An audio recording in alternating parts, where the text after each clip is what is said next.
হ্যাঁ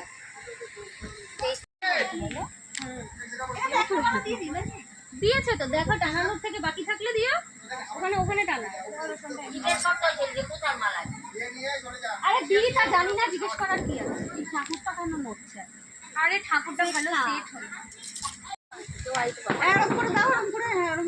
এই দুটোই পড়বে, ঢুকছেই না। তাহলে ছোট করে মাথার উপর দিয়ে দিই, তাহলে একটা অন্য মালা দেবে।